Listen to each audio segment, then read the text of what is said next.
אדמה ושמיים, חום האש, צליל המים, אני מרגיש צוק בגופי, ברוחי ונשמתי, אדמה ושמיים, חום האש, צליל המים, אני מרגיש צוק בגופי.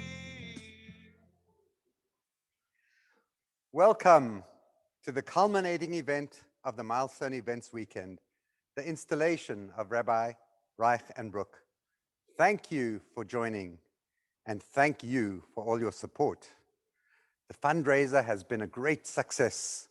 We have raised, as of this morning, over $321,000.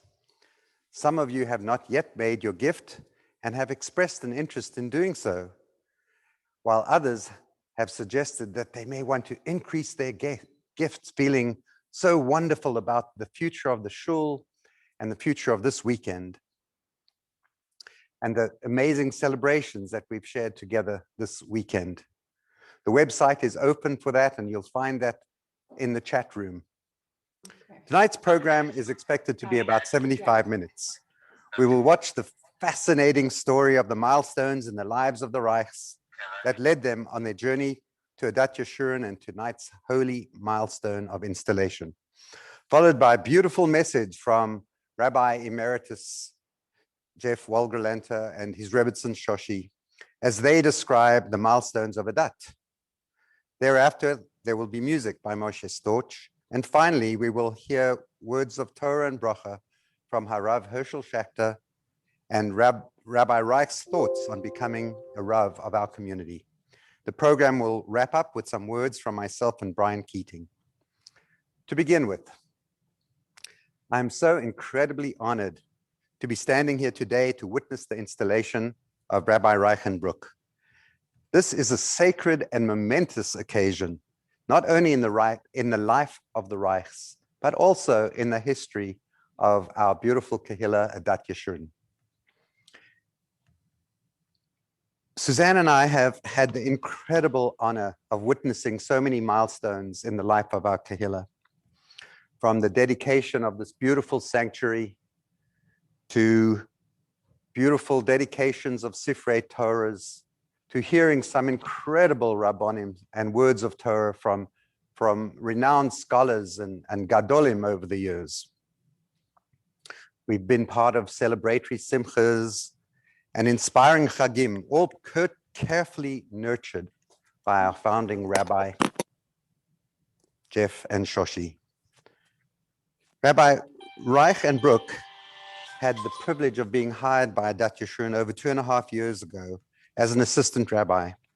I got to know them from day one and knew that they would fit in wonderfully with our community. During Rabbi Jeff's sabbatical, we relied on Rabbi Reich to hold down the fort as an assistant rabbi and endeared himself to those who got to know him through simchas and sadnesses. When Rabbi Jeff transitioned to Rabbi Emeritus in July of 2020, Rabbi Reich was an obvious choice to succeed him as Rabbi of Adat Yeshurun. In less than a year on the job, Rabbi Reich has proven so clearly that we could not have made a better decision. If you did not have a chance to get to know Rabbi Reich and Brooke by having a bar mitzvah, wedding, or family life cycle event, you may have come to know him by joining one of our weekly parlor meetings where members have an opportunity to exchange ideas and experiences with the Rabbi and Brooke. To those who have come to know him, I think you already sense the kind of people that they are. As someone who called me to place a tribute in the fundraiser said, and a sentiment echoed by so many, Adat is lucky to have them. We have chosen as our rabbi a person who is not only learned in Torah, hardworking, and a lover of Jewish people, but Rabbi Reich and Brooke have demonstrated integrity, compassion, extraordinary sensitivity, and empathy. I can say, having worked closely with him over the past year, that he has committed his career to building life in La Jolla, committed to Torah and this community, and to make a difference in people's lives. Rabbi Reich and Brooke are authentic and honest, sincere and transparent, and funny. So, how does one go about installing a rabbi?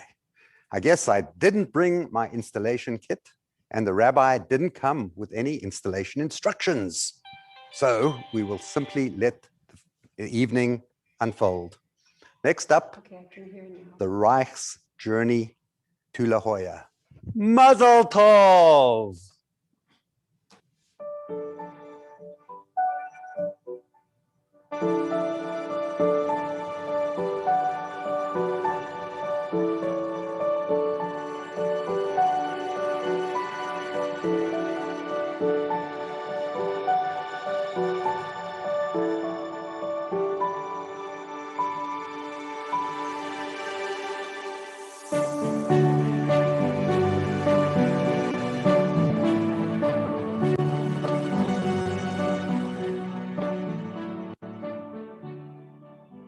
Hi, everyone, and welcome to our house. I'm Rabbi Daniel Reich.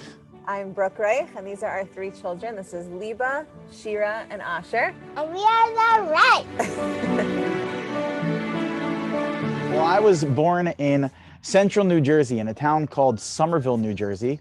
It's a small little Amerikanische town with not so many observant and Orthodox Jews. It's a pretty spread out Jewish community also, but a community that my grandparents were very involved in the founding and maintaining of in Somerville. In fact, my roots in Somerville, New Jersey date back to the Civil War period. I was born in Muncie, New York. I'm the youngest of four kids. And then we moved to Englewood, New Jersey, which is where I really had my upbringing. I was brought up by a single mom who worked very, very hard and sacrificed a lot and to ensure that we were always in an Orthodox setting, and showed us the power of being in a strong and welcoming community. In Edison, New Jersey, I grew up going to the local community day school, grew up then moving on to the local Orthodox Yeshiva high school. After studying for a few years in Israel, in Yeshiva Reich Yerushalayim in Beit Shemesh, then going to Yeshiva University. And he was there after both engaging with the Rabbanim, the Rosh Yeshiva of Yeshiva University, where I became in love with learning and teaching Torah. And then, of course, that was where I met my wife, Brooke. I went to, to high school and everything, went to Israel for the year. And then that's when I also went to Yeshiva University. I went to Stern College. I went to the business school, Cy Sims. I thought I was going to go into fashion, but then that changed. And I actually decided to go into social work because I pretty much was following after my sister's footsteps. And my tagline was that all my friends were doing things that were changing the world. And my tagline was, but I'll just make them look good while doing it. But then I decided, you know what, I want to do something that I really could work with people. And that's when I decided to go into social work.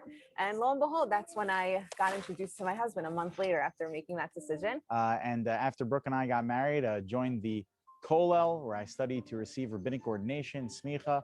And while I was studying there, I thank God had the great pleasure of being accepted into the honors program, Yeshiva University, that has additional Torah commitments, as well as they train rabbis for communal roles to be congressional rabbis. While I was studying yeshiva, I was very, very happy. I was happy to just learn Torah forever. As I approached my fourth year in the Kollel, or it was my fifth year in the Kollel, one of the rabbis in the yeshiva who is in charge of rabbinic placement, his name is Rabbi Schwartzberg. So Rabbi Schwartzberg approaches me and he says, Daniel, it's time we start talking about your career as a rabbi. I said, well, all right, tell me what is out there. Tell me what's going on. So he told me all these different places that are out there, and some of them were intriguing. One of them was in Athens, Greece. And I said to Rabbi Schwartzberg, I said, you know what? When there is the position that you think, you know me very well, you know Brooke very well, we're family. The place that you want to send your family and the place you think is perfect for us, then let us know. I knew when I met my husband that, thank God, I feel that I've won the prize by marrying him. And whatever he wanted to do, I was going to be in support of that. So sure enough, he wanted to be a rabbi. So, and right when he said that to me, while we were dating, I said, okay, then I don't want to just be, just another Rebbitzin. I wanted to be a hands-on Rebbitzin that really filled a role that whatever the community needed. It was a number of weeks later. It was towards the end of November. Rabbi Schwartzberg approaches me in the Beis Medrash and he says, Daniel, there's a place that is perfect for you. I just got off the phone with a rabbi, Rabbi Wohlgelernter. He goes by Rabbi Jeff, and he and you would be perfect together. And it was love at first sight. We absolutely fell in love with the fact that this community embraces what true Judaism embraces, which is as we, the Jewish people, gathered at Har Sinai, Ki'ish Echad B'Lev Echad, we at Adat Yeshurun are, no matter who you are, no matter where you came from, we are Ki'ish Echad B'Lev Echad with our mind on the Torah. So I think what really stuck out for us when we came here for our Prabha Shabbos in February of 2018, it was really just the diversity and the fact that my husband and I would really be involved. Something that we really wanted to have is not just a rabbi and rebbitzin. We wanted to be involved in people's daily lives through the good, the bad, and everything in between. And I really feel that, by being here, that I'm doing that. When our family heard that Brooke and Daniel were going to become the rabbi and rebbitzin in La Jolla, we knew that it was an incredible opportunity for them and a tremendous loss for us. You see, our family is really close. When I think about who Brooke and Daniel are and what they represent as a rabbi and a rebbitzin, and of course as people in general, I think about people who are caring, giving, loving. They think about community first. They walk into a room and see what's missing and immediately think, how can I make it better? How can I fix the problem? And they put others first. One of the things, of course, that comes to mind for me is remembering and learning about them taking the position and moving to the other side of the country, right? Making that decision to move there. Well, of course, that was met with some sadness, naturally, right? My brother, my family moving to the other side of the country, not to see them as much. I also was met immediately with a sense of joy because I'm a big golfer and Torrey Pines is in La Jolla, California. And that would give me a fantastic opportunity to go there and play the course. And Rabbi, of course, if it's halachically permissible, perhaps I can even use your license and get the county discount to play. And Brooke, it's truly been inspiring to watch you take on this role as rebbitzin, as a mother of 3 young children, and as a teacher. You do everything with so much pleasure and you make everything look effortless. We are just tremendously proud of you and really wanted to express that and express how wonderful it's been to see you grow into the role of Rabbi and Rebbitzin for the community. Hi, my name is Sarah Datno, and I was one of the first people at Adat to have my bar mitzvah with Rabbi Reich and Rebbitzin Brooke. They were both so kind and supportive when I was preparing for my bar mitzvah. They taught me what it really means to be a good Jew, and I really enjoyed the time that I got to spend with their kids in their home. We got to know each other really well, and I'm so glad that I had the opportunity to study with them, and they'll forever hold a special place in my heart. So, the rabbi is an amazing person. He is funny. He makes everyone happy. It was very fun, even though learning the bar mitzvah was a very serious thing. He still made it fun, and I really enjoyed this lesson. I really enjoyed every single lesson because each lesson was significant, not just what you were learning, but the style that he learned, that style that I learned. When I think back of the wedding day, the first thing I did was came to Schachter, and then I remember I went to the mikveh and the rabbi told me, he says, there's only one thing you have to do today, and that's be happy. And it really set the tone for an incredible day for us. One of the things that was so incredible was, as much as it was about the two of us standing under the chuppah, it was just him and the two of us. And I didn't really pick up on anybody else around me. I was just listening to every word and every, message and every, blessing that he was offering us. I've grown up literally in this shul. It's a very interesting, dynamic, open, accessible, warm community. He's clearly an Orthodox rabbi. Not everybody in the shul is, observant halachically and is Orthodox. And I think one of the things that's really magnificent about the way he does things is he is accessible. He's very genuine. He comes from a place that's clearly very learned, but I think really knows how to connect with people from Jews from all walks of life. In working with Brooke, we spent a lot of time just talking about, marriage, and, she was so wonderful, and just making sure that I had time to kind of talk about how I was and where I was, and, just supporting me on the journey. But the thing I enjoyed the most was really talking about the mikveh, because I hadn't had an opportunity to visit a mikveh, let alone experience what it's like going to a mikveh. So we first got in touch with Rabbi Reich and Brooke on that fateful day when Mickey matched for residency in San Diego. Yeah, we knew a bit about the community. I had known the Feifels. I went to school with Ariel Feifel, and immediately I called him, and he was in Israel at the time, but he had given me his father's number, who connected me with the shul. And right away, that Friday, I got in touch with Rabbi Reich, and he said, just don't worry about anything. We have everything you need here. We'll take care of you. I was very sensitive to our Sephardic culture and background, and he felt like a Seder night would be the perfect way to, try to bring that culture alive for the both of us. And he had us a socially distanced way for the Seder, and we did a lot of the Sephardic customs. Yes. And we brought our kids. Morris was there, and the rabbi's daughter Shira was there. They're in school together. Try to bring them up with some of that Sephardic heritage in a largely Ashkenaz community. I've got so much respect for her. She's very, very kind, compassionate, very smart. And so just she reads people very, very well. How can you have such a situation where a 27-year-old is so wise, so compassionate, so humble, so kind?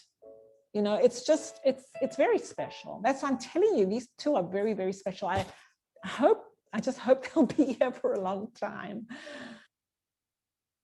I had zero expectations of what it meant to be a rabbi. There is one thing that I did know, though, which is that I knew that being a rabbi meant that you had to give your all for Klal Yisrael, and that you needed to not just teach Torah, but sell Torah. That you needed to make sure people understood just how important Torah is to their lives, to the lives of their family, and to make it absolutely abundantly clear just how much you need to embrace every single Jew. So I knew the basic principles of what it meant to be a rabbi.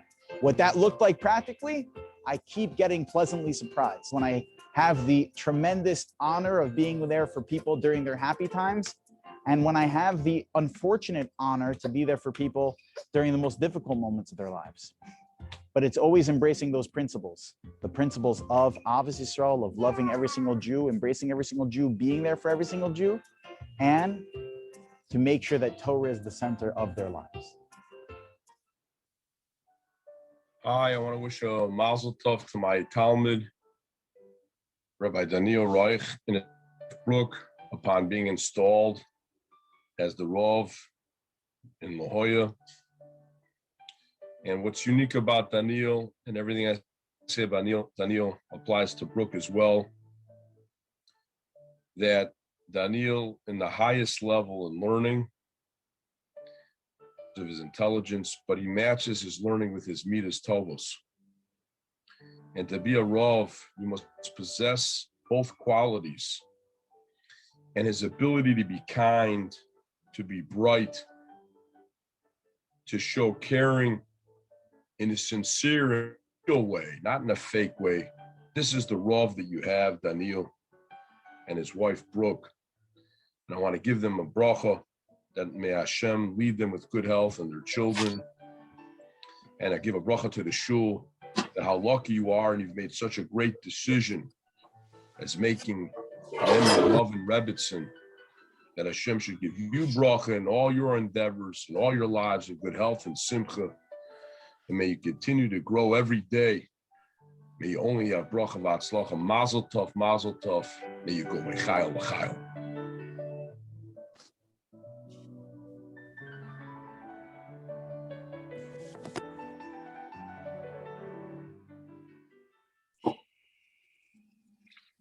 Hi, everyone. What a wonderful and meaningful occasion we're sharing right now. Last year, we celebrated an important milestone as Rabbi Jeff became Rabbi Emeritus and shifted his base of operation to Israel. The Adat Yeshurun community now extends from Israel to Baltimore, New York, Los Angeles, the rest of San Diego, and even parts of Mexico. As we usher in today's milestone of Rabbi Reich's installation as Rav of our community, it is my pleasure and honor to introduce Rabbi Jeff to share some words. Thank God for modern technology that even when on the other side of the world, we can still have Rabbi Jeff share his passion, knowledge, reflections, and blessings.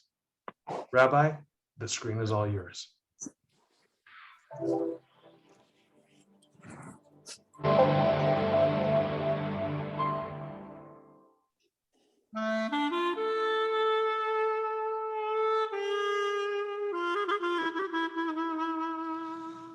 So you have to go back a little bit, take a little step back to describe the first Shabbos. And we have to talk about how, we finally got there. We had visa problems and all kinds of stuff. And we finally got to America. The whole family came in, and then we decided, we were going to be teaching part-time in the school. So we had to be in San Diego at the beginning of January when school started again. We stayed at the Weisers for 2 weeks, and we didn't have to work the first 2 weeks because we had this plan that we were going to start the shul, and we started meeting people to put together the shul. And people were saying, like, when do you want to put this together? So, like, in 1989, 1990, like 3 years from now, we're going to do all kinds of, studies and demographics. I said, yeah, in 2 weeks. Nobody believed we were going to open up in 2 weeks. Hershel Yisrael, 2 weeks from then, we actually started the shul, and we didn't even send that invitation. It was an ad, which I still have. I have it actually framed, but it was an ad in the San Diego Jewish Times, which existed in those days, and it was like an invitation coming out of an envelope, and basically it just said that we're opening up a new shul. Come join us for Shabbos.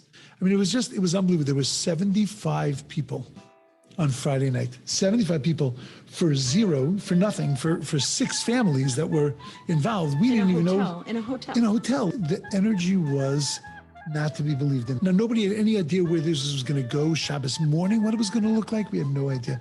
So Friday night was 75 people. Shabbos morning was 10. And it stayed that way. And a bunch of kids. And we didn't rent a room for the kids. We were out in the hall, and I did a children's service out in the hall.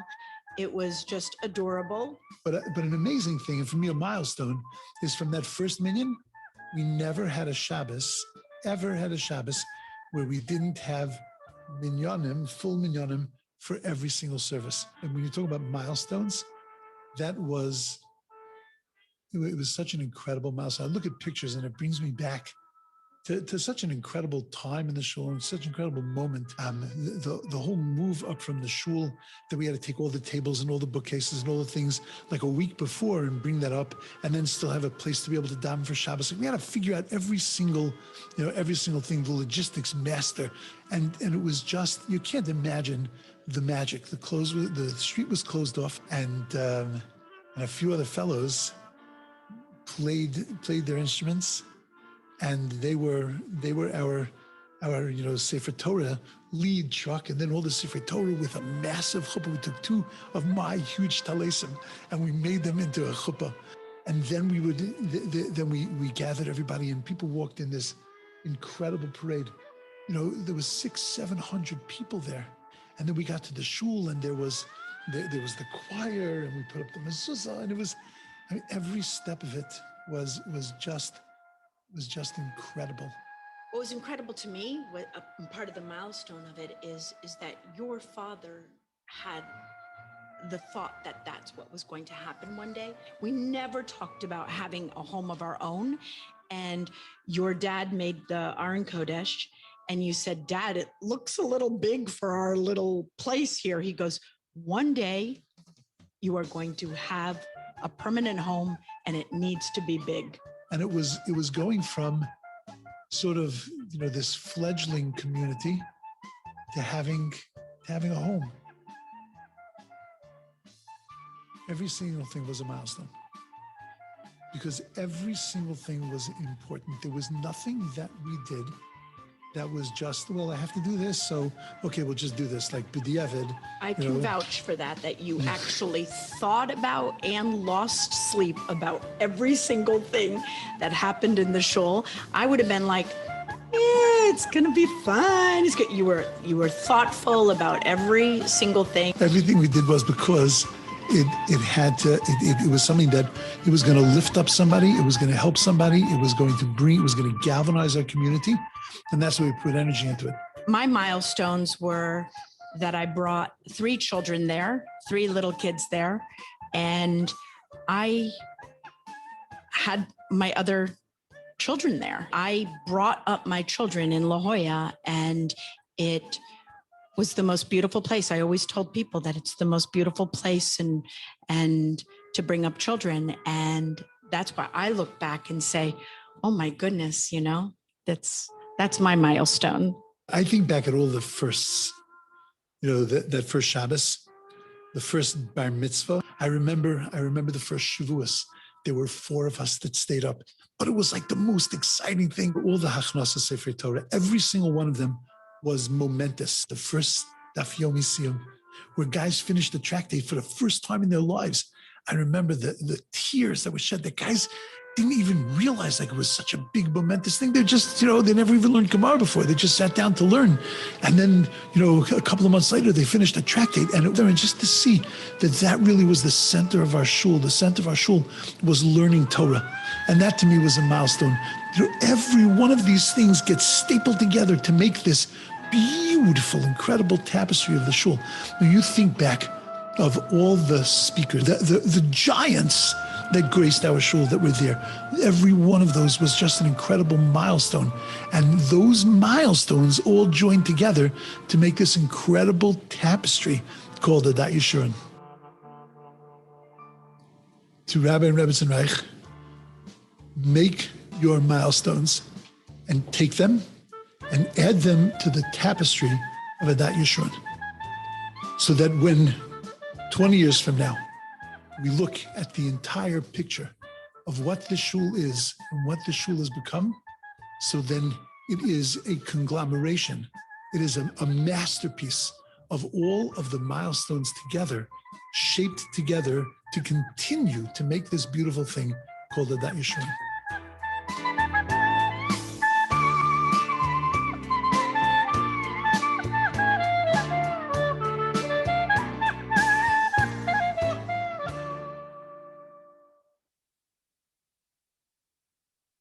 Hello, everyone. I am so excited to introduce you to my dear, dear friend, Reb Moshe Storch, who will be the lead entertainer for this weekend. Ever since I met him 3 years ago, he inspires me, he energizes me, his genuine and true simcha in Judaism and for the Jewish people. When you see that smile, you'll know one thing for sure. You could never fake a wonderful smile from that. It comes from the deep, deep sweetness in his soul and in his heart. I can't wait to see how he's going to inspire all of you.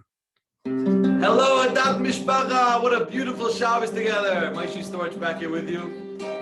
For those of you who are not with us Shabbos, we missed you. But guess what? Here's some music.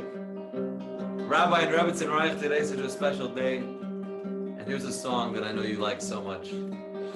Ah, what a beautiful song. Enjoy.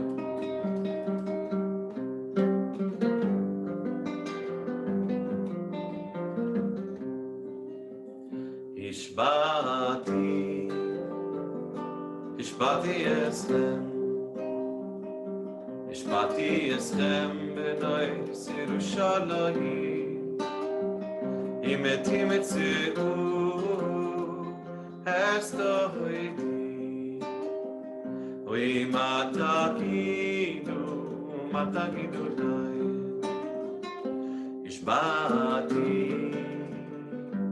Ishbati eschem Ishbati eschem b'nois Yerushalayim Oim timtzeu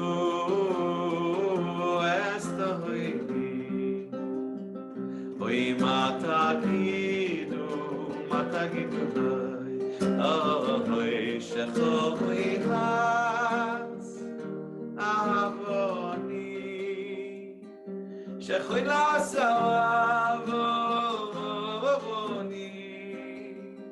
Oim matagidu dai shechoi lasavoni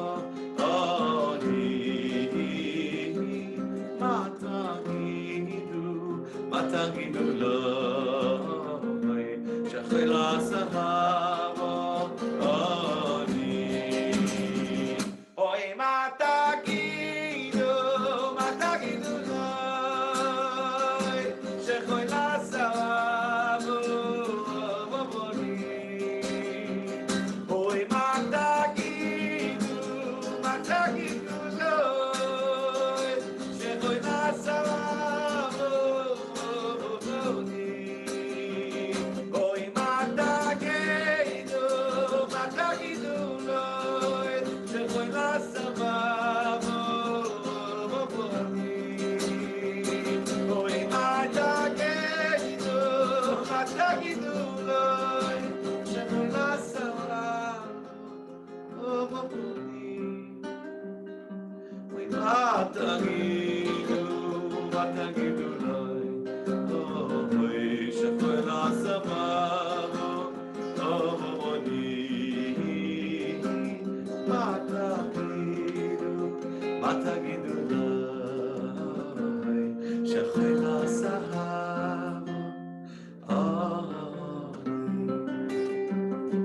What a powerful song.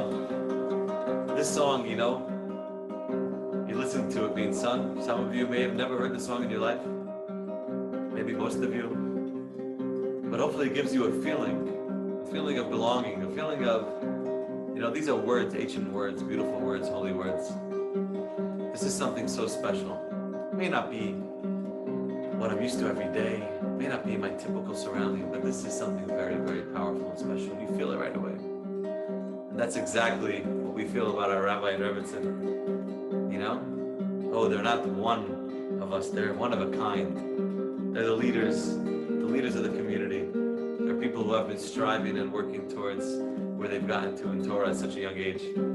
We thank them so much for being part of this community and leading us. And I say us because, you know, I'm ready to join fully. What a Shabbos. It's my pleasure to introduce Rabbi and Rebbitzin Reich. Iris and I got to know the both of you as soon as you came here to La Jolla. We enjoyed getting to know you, and it was such a relief as president when we heard the unfortunate news of Rabbi Jeff and Shoshie going into retirement, that we knew we had such a quality family coming in to take this place. Without further ado, here's Rabbi Reich.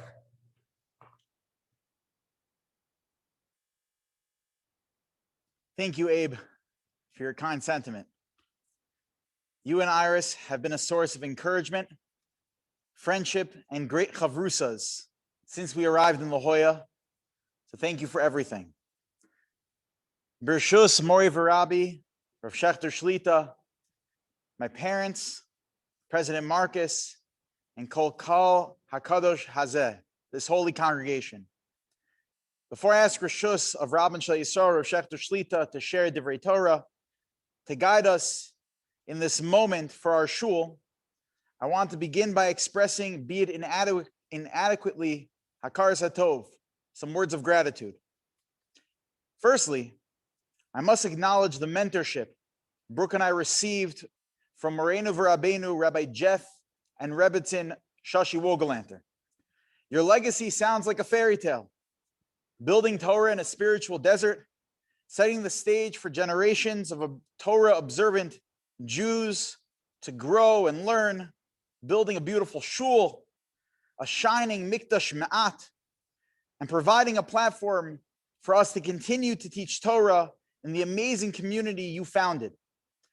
For you have done and continue to do for us and this community over the last 34 years, for providing Torah ba'ava v'yachva, we and Adat Yeshurun must say thank you to you and to HaKadosh Baruch Hu. Thank you, Hashem.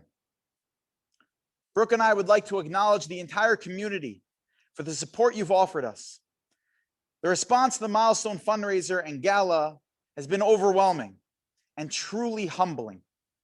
Not just the financial support, which exceeded our expectations, but the volunteerism has been absolutely inspiring. Brooke and I would like to thank Felicia G. and the catering committee for making more than 500 delicious meals and Milestone Marketing Committee for all their hard work, the Rabbinic Installation Committee, who have been so thoughtful, for those who put together the youth and teen programming, and to all of you who graciously opened your homes to our special guests. Thank you to Annette, Milton, and Catherine, who have been keeping everything going. We want to thank each and every one of you. I'd be remiss if I were not to give Hakar Satov to two families in particular whose support tonight has just gone above and beyond. Brian and Sarah Keating and family, you are true friends who are literally out of this world. Your support through dedicating the Shas with the Marcus family is remarkable.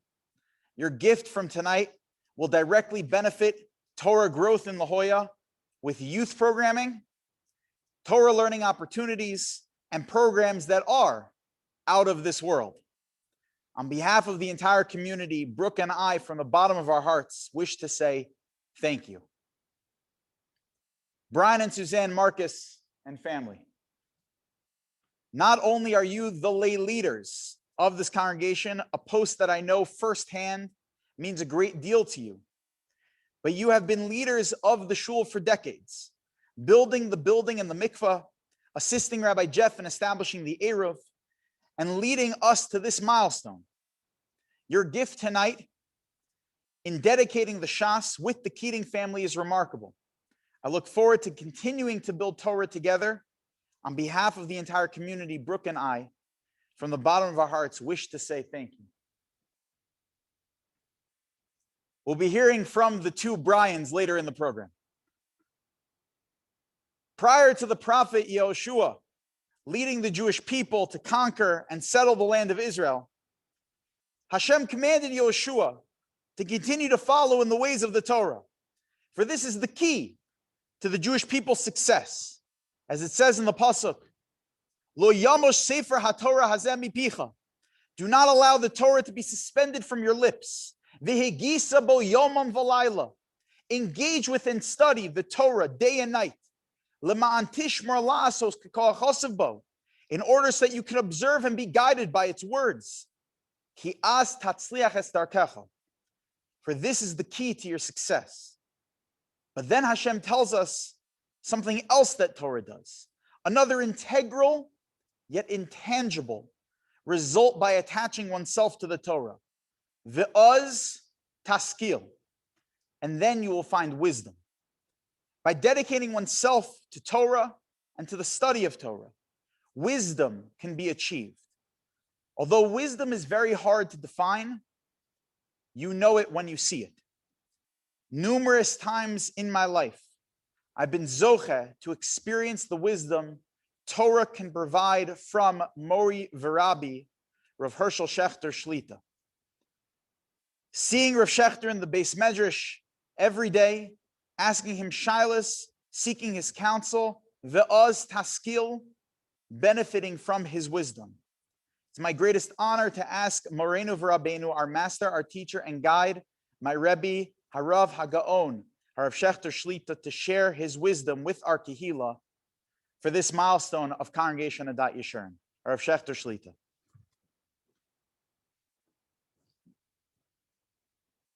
Thank you very much. First and foremost, I'd like to thank the whole Kehila. We had a wonderful Shabbos here, and it's a tremendous tribute to Rabbi Wohlgelernter, whom I don't think I ever met before, just met him now watching the video, that he prepared the community to be so interested in hearing Divrei Torah.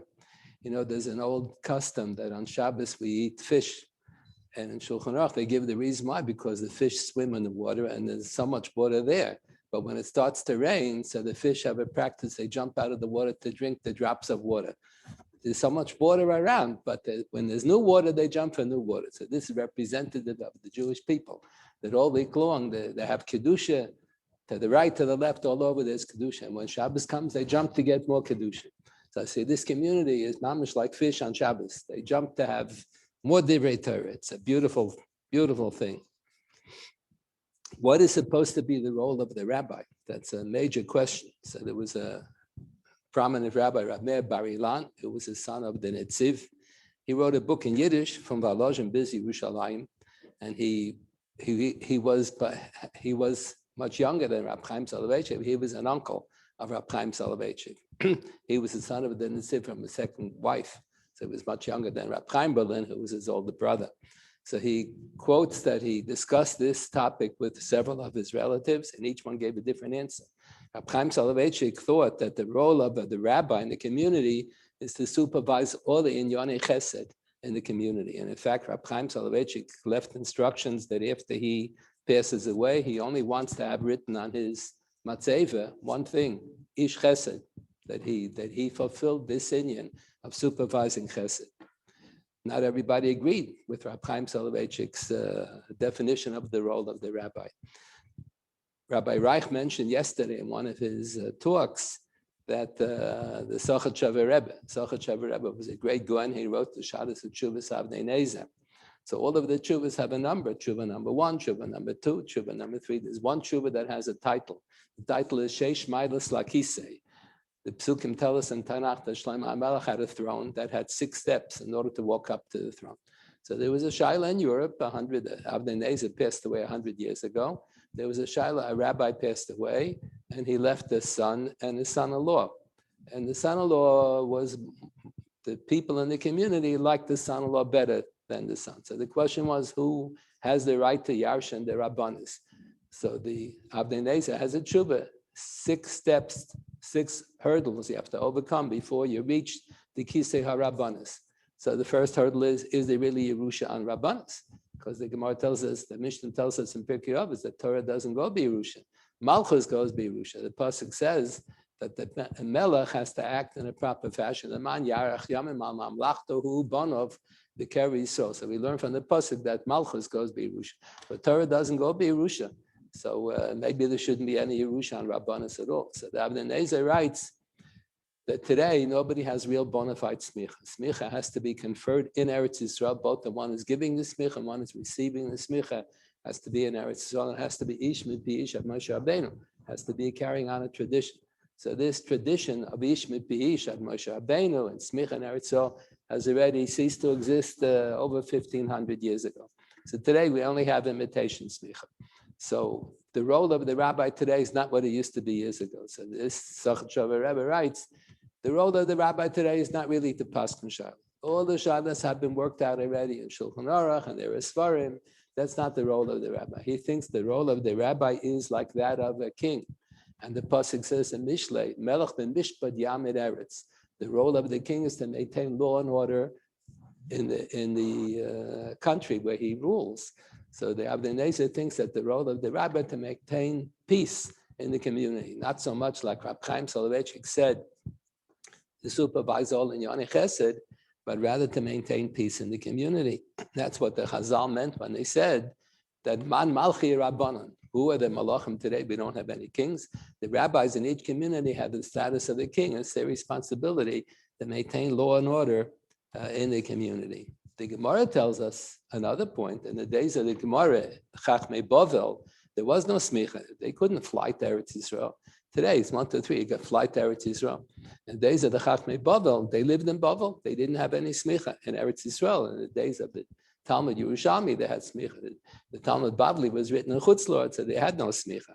So the Gemara says the role of the rabbi in Bavel was to give Musar and to give Tochacha. Just like the role of the prophet, the Nevi'im. The role of the Navi is to give Tochacha to the Bnei Yisrael.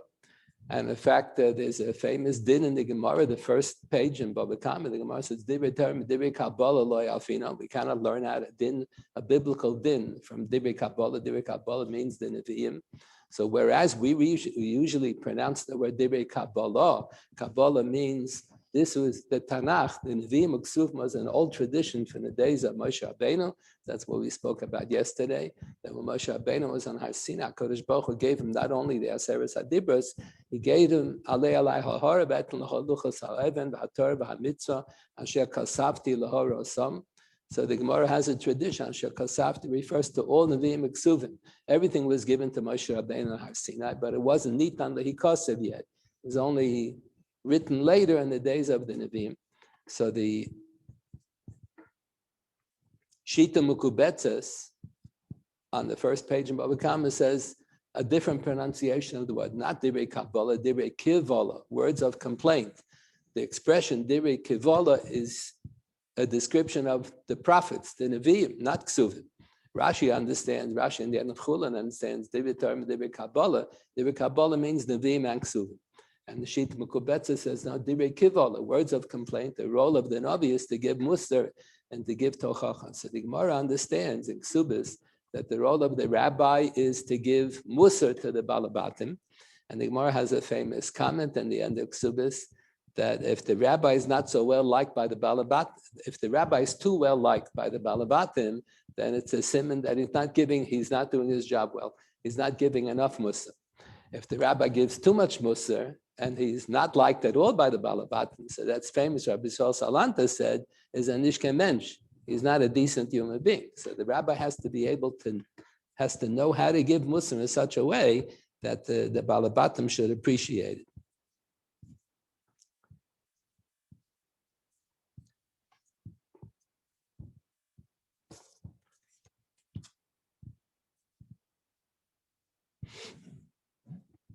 I think that your choice of Rabbi Daniel Reich is a very good one. There's a pasuk that we recite in the Musaf Dikah Shmona Esrei on Rosh Hashanah. Just last night we were all together and we were singing it together. My wife is playing the piano and we were singing the pasuk, Haben Yakeli Ephraim and Yelad Shashuim, etc.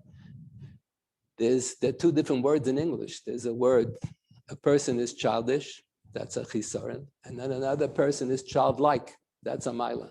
I think your young Rabbi Reich is very childlike. He's like Haben Yakeli Yelad Shashuim, very tmimizdik. All the years that I knew him in Yeshiva, he was always very tmimizdik. When people get older, a lot of times they become very cynical. Baruch Hashem, your rabbi is young. He should stay young for many years to come. He shouldn't become cynical. There's another pasuk that has the same idea. Ki nar Yisrael v'ohavehu. HaKadosh Baruch Hu says, Bnei Yisrael seem to be young at heart, and that's how HaKadosh Baruch Hu loves us because we are childlike. Appointing a new rabbi is, in a certain sense, like a marriage. So I wish you mazel tov on the appointment of the new rabbi, and the zivik should be oila yofe. You should grow together with each other, and you should have many happy years together. I noticed that maybe it's only temporary. I don't know. I noticed that the bima where you're laying, the shulchan where you're laying, is not on an elevated platform. So there's an old minhag that is rooted in the Zohar. It could be that you do have a platform just now. So in the Zohar, there's a minhag that's mentioned that just like the Torah was given from on top of Har Sinai, so when you're laying Kriyas HaTorah in the shul, the shulchan where you're laying should be on an elevated platform. In a yeshiva, in a beis medrash, you don't have an elevated platform. How come? We assume the whole beis medrash is considered the top of Har Sinai. So in a certain sense, this shul is not really a beis hakneses, is where the main purpose is davening, and you do a little learning on the side. A beis hamedrash is where the main purpose is learning. You do a little davening on the side.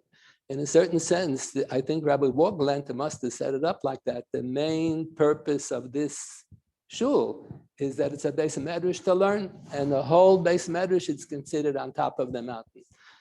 The Kehillah should continue to have success and grow for many years to come with the new shidduch, with the new rabbi, and mazel tov on the new marriage.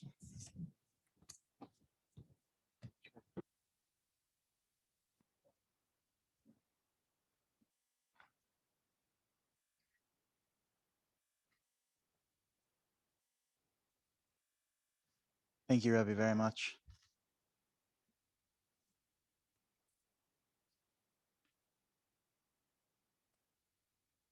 I hope that I'll be able to live up to the hadracha I've received from Rabbi over the years in yeshiva and now, and always appreciate all the hadracha from Rabbi. I hope I can continue to get it for many years to come, God willing.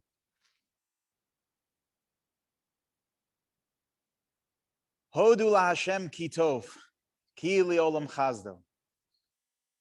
Thank you, Hashem, for everything.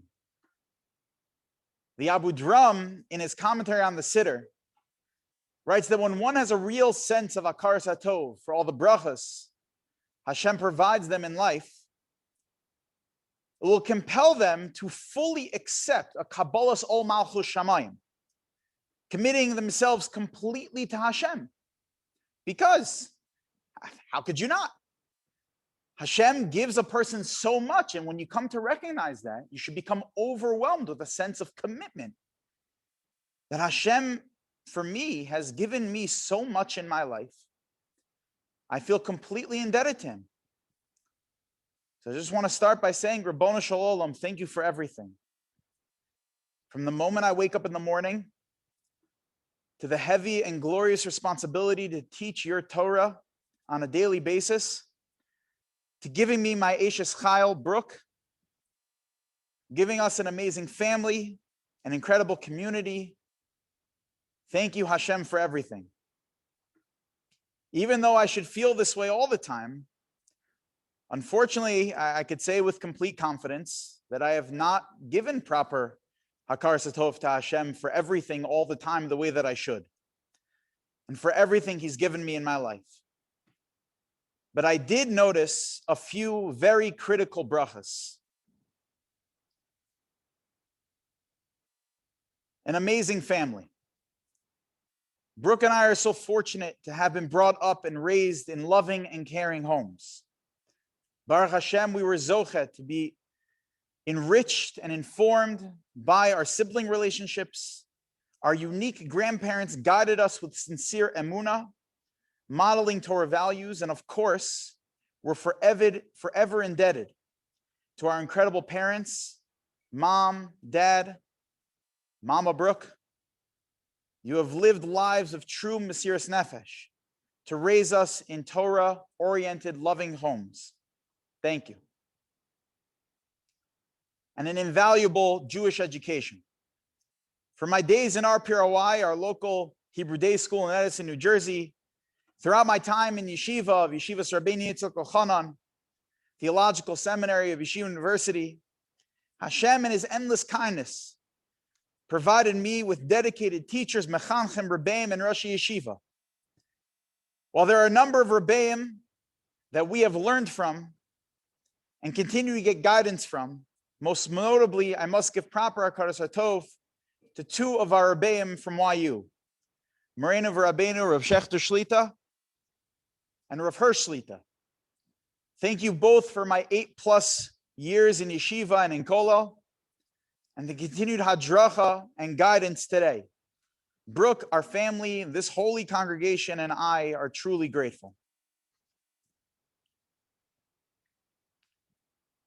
I just want to reiterate, words cannot adequately express our gratitude for Rebbe, for all this Torah throughout Shabbos and today, and for him and the Rebbitzin for making the trip to La Jolla. This Shabbos is a Shabbos that we'll always remember.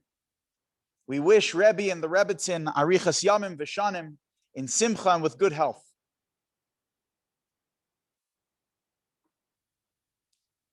The Mishnah in Pirkei Avos tells us, Al Shlosha Dvarim Ha'olam Omed, that there are three things upon which the world stands. Al HaTorah, the world stands on Torah. Va'al HaAvoda, upon the service of Hashem. Va'al Gemilas Chasadim, on the acts of kindness.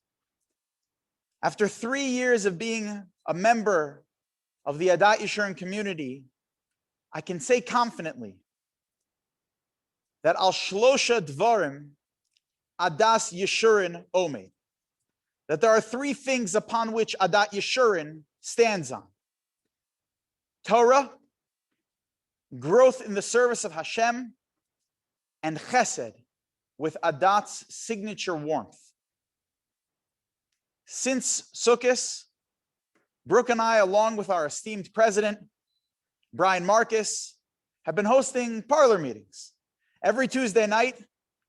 It's acted as an opportunity to get together in small groups over Zoom so we can get to know each other a little better and gain a thoughtful understanding and appreciation of the Adat Yeshurun community. The conversations are always fun, intriguing, and engaging. During these meetings, we always turn the discussion to, so what, in your opinion, is so special about Adat Yeshurun? What do we do well?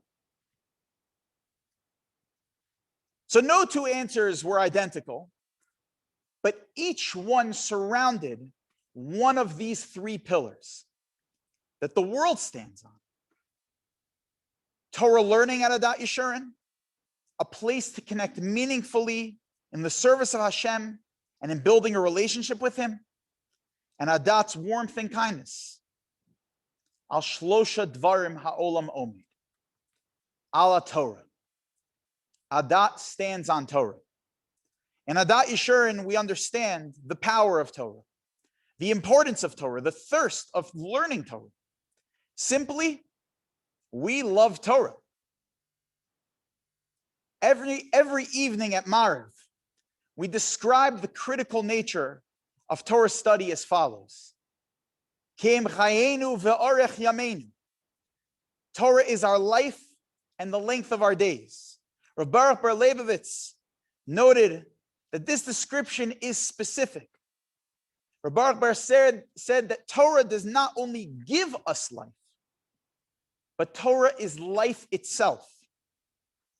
Hours upon hours, class upon class, chavrusa upon chavrusa. Adat Yeshurun's life is Torah. Kihem chayenu v'orech yameinu.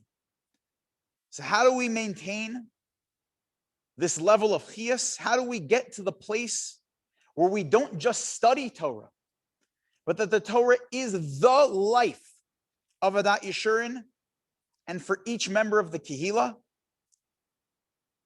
So Yirmiyahu Hanavi compares Torah to fire.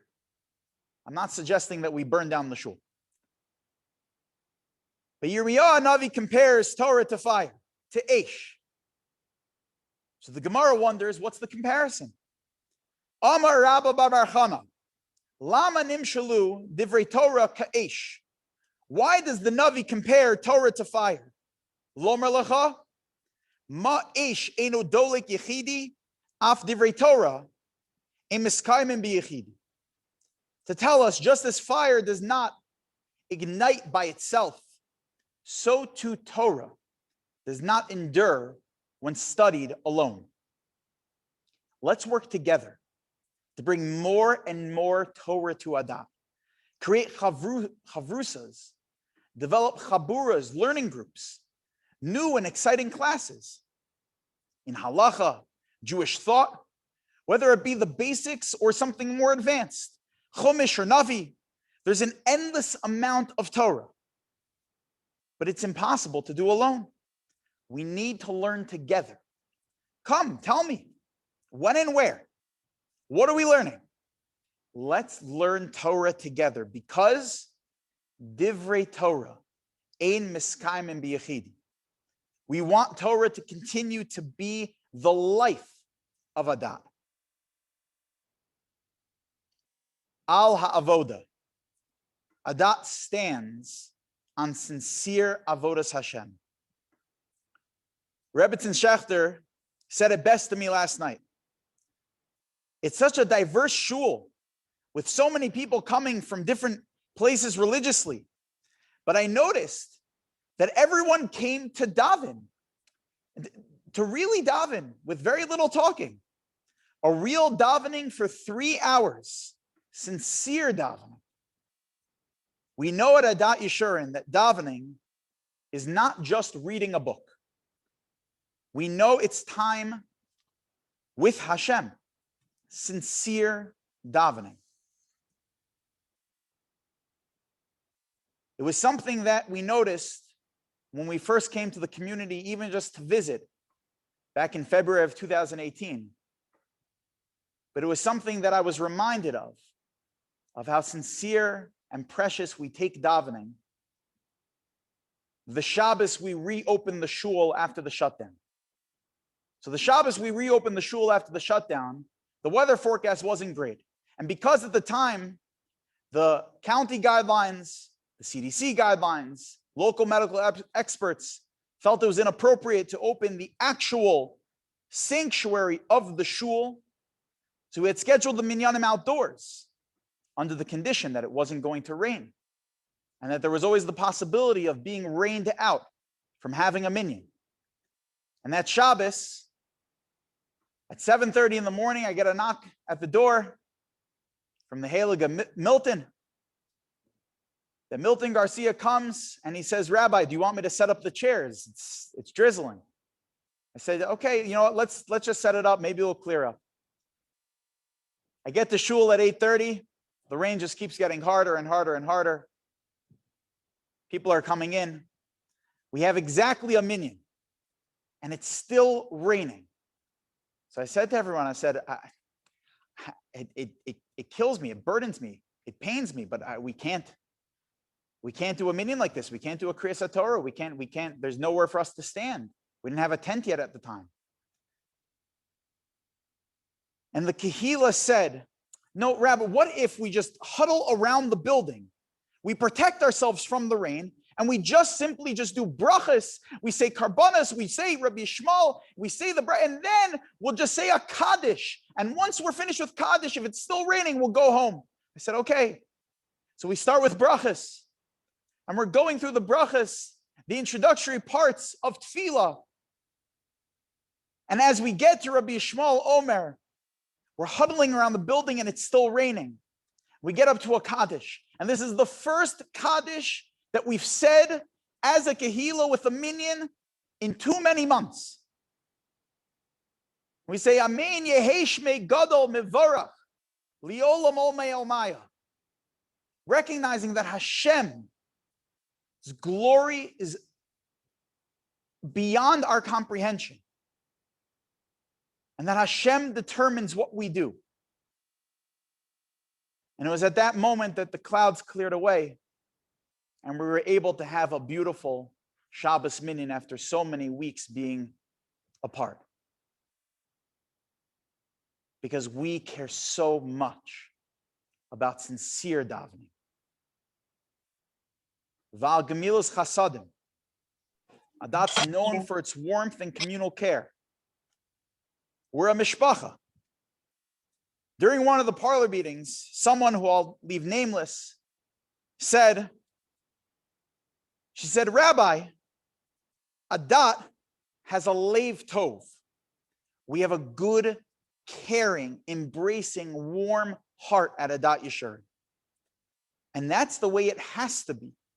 In order for us as a community, a shul, a kehila, to accomplish our goals in bringing Torah and tefillah to all, Torah for the young, old, for children, parents, grandparents, great-grandparents, we need to nurture our leiv tov. At the end of Masechta Avos, there's a brisa that gives us a how-to guide of the steps to attain Torah. The 17th on the list of the 48 steps, the Kinyanei Torah, the steps to acquire Torah, the 17th one is leiv tov, that one must have a good heart to become a ben Torah, to be a Torahic person. The Maharal explains that this should be relatively obvious. In the language of the Maharal, he says, "Mipnei shahatorah tikra tov, lo timsa hatorah rak b'mishu tov." That since the Torah is called tov, good, therefore the Torah can only be found in someone who is good. V'hainu, namely, mi sheyesh lo leiv tov, someone who has a good heart, a leiv tov. V'chasher yesh lo leiv tov, az mekabel haTorah shu tov. And now once a person has a leiv tov, the Torah can be acquired through them. Ki eich ta'amod haTorah. For how would the Torah possibly be able to be maintained? Shehi tov, which is good, the mi sheyesh lo leiv ra, that it would be impossible for the Torah to coexist in someone who has the opposite, a leiv ra, an evil heart. The Adat Mishpacha has such a leiv tov. The way we look out for each other, both in shul and out of shul, is something truly noteworthy. and this Lev Tov must be preserved and cherished. This is what makes Brooke and I so enthusiastic to be a part of the Torah, Avoda, and Gemilas Chasadim of Adat Yeshurun. It's your Lev Tov. But we must always be mindful of these pillars of the world, and particularly of our community, lest we become lax in maintaining the foundation of the community, for they always need to be nurtured. As the Gemara tells us, Torah, Gemilas Chasadim, Tefillah, and Derech Eretz are Tzrichem Chizuk, that there are 4 things that we must stay in constant check to make sure we develop and reinforce them. Torah, Gemilas Chasadim, acts of kindness, Tefillah, and Derech Eretz. For me, I have an Eshes Chayil. I have Brooke to keep me in check. As Rabbi Akiva said about his wife Rachel, Sheli v'shalachem shalahi. What is mine and what you have gained from me, if anything, is a direct credit to her. I am filled with gratitude to the Rabbanu Shalom for giving me an incredible wife, mother for our children, an incredible and humble Rebbitzin for our community. She keeps me in check. And we as a community need to constantly give each other chizuk to grow. Michayil el chayil, from strength to strength. Whether it's at parlor meetings or individual conversations, in chavrusas or shiurim, at board meetings or committee meetings, Shabbos, Yamim Tovim programs, we must keep check of the foundation of our Torah, Avoda, and our Chesed. My door is always open. I want us to grow together with more Torah, building deeper relationships with Hashem for our community, from youth to elderly, with sincere warmth. Thank you. Thank you for investing in me and Brooke and trusting in us. I just want to close by asking each and every one of you, please daven for us. Daven that we have siyata d'shmaya. Daven that we have das and the strength to keep this incredible community focused with Torah, Avoda, and Gemilas Chasadim and Chesed with its warmth. And we promise that we will daven for you, daven for each and every one of you, because you are a part of our family. And we will continue to put in all of our efforts for you. Ad bias gol tzedek b'mhera b'yameinu. Amen. To constantly remind us of our Adat Yeshurun pillars of Torah, Avoda, and Gemilas Chasadim, Brian Marcus and Brian Keating will be representing their families in dedicating a Shas to commemorate and remind us, memorialize what our focus always needs to be. Our Mesorah, our Torah, to guide us in our Avoda and our Chesed.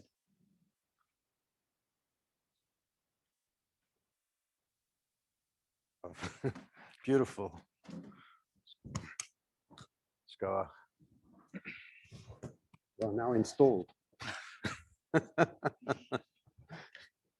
Okay. Oh, wow, that was beautiful. What do you say? It was pretty great. cool. First installation we've been to, right? That's right. Okay. We didn't even need any heavy equipment. No, this is pretty cool. Okay, well, we've heard some amazing stories, brachas, and divrei Torahs today. It's really, really cool.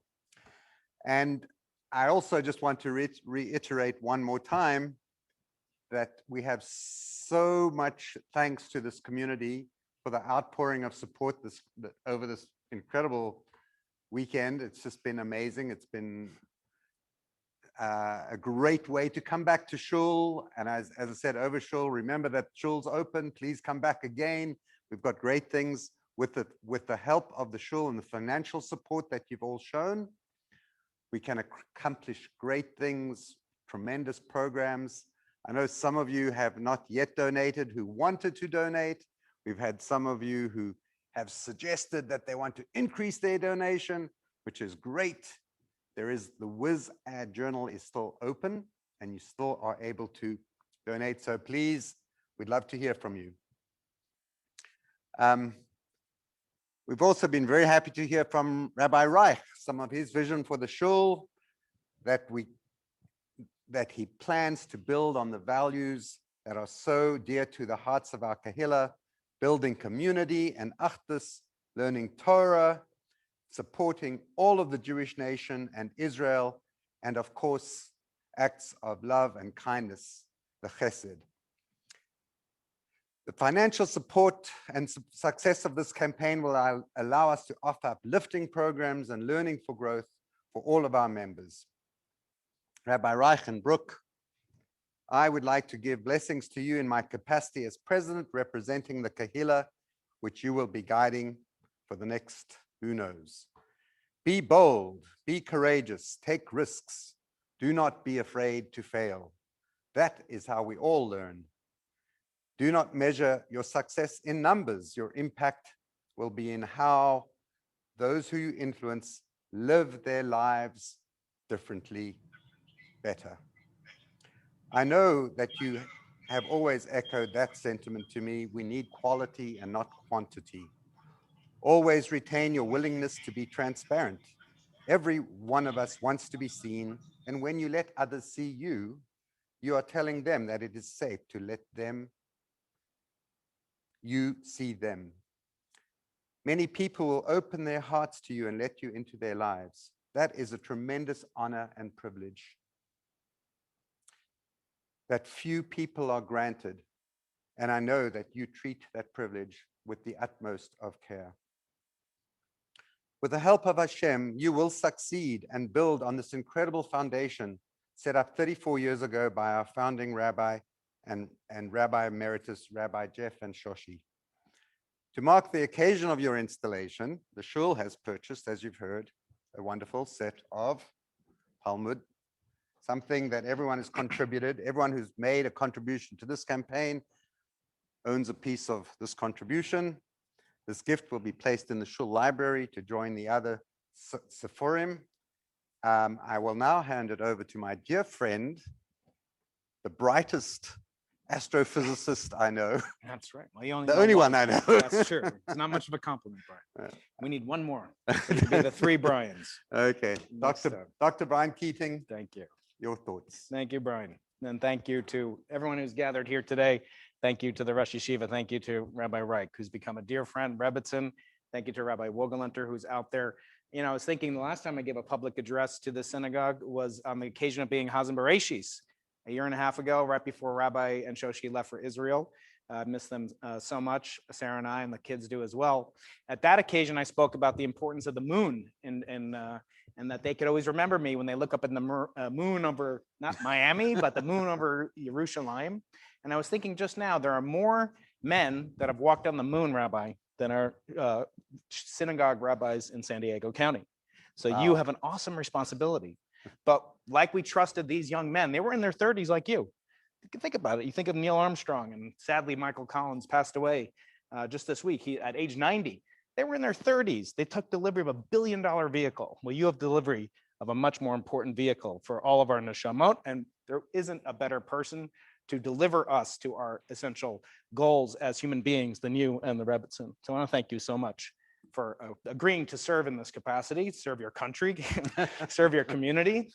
I want to think, just say one thing. I'm reminded often, I have collaborators that are Japanese, and they have a rich language. And that language has many words like Yiddish. It rivals Yiddish in terms of richness of language.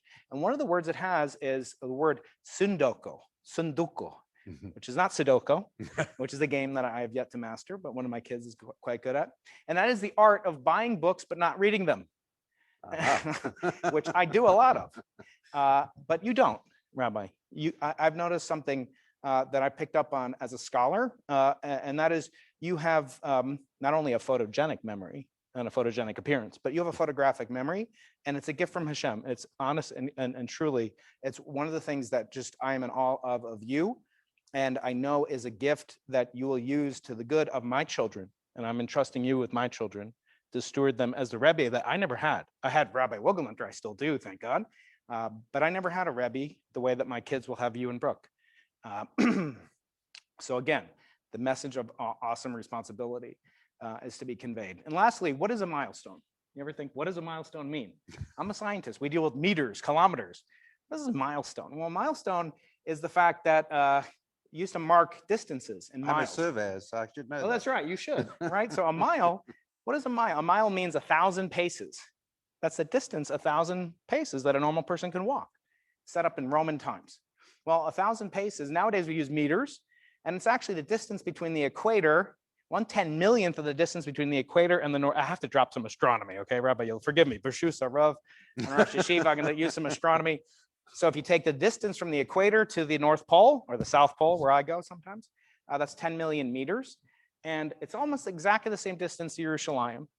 But like an Earth, like the globe, you can keep walking and return to where you came from. And we'll never forget, and we'll never be able to repay the Wohlgelenters for the journey they started and the journey that you'll continue. And this is a journey that has no boundary, it has no end, it has no goal. Yep. And with that, you'll take us to the moon, to beyond the moon, and I can't wait to see what you guys do. And I'm so glad on behalf of Sarah and the kids to be guided by you guys on this spaceship that we call Adat Yeshurun. Thank you so much, Rabbi. Thank you. Thank you.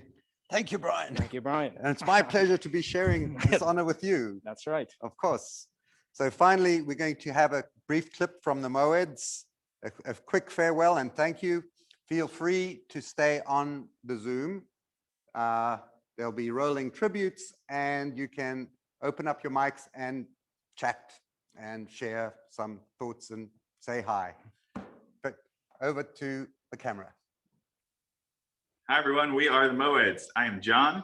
I'm Zoe. And this is Claire. Thank you so much for participating in this event, for your generosity surrounding the event.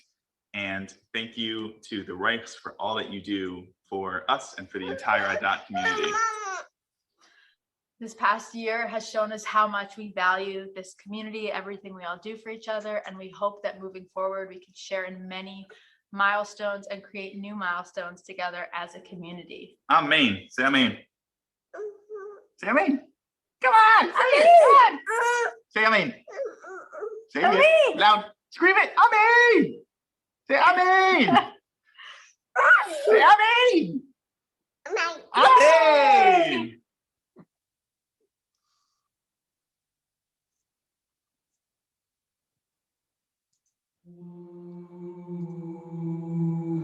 Eliyahu Hanavi, Eliyahu Atishbi, Eliyahu Agiladi, Eliyahu Agiladi. B'meira yavo eleinu, b'mashiach ben David. B'meira yavo eleinu, b'mashiach ben David.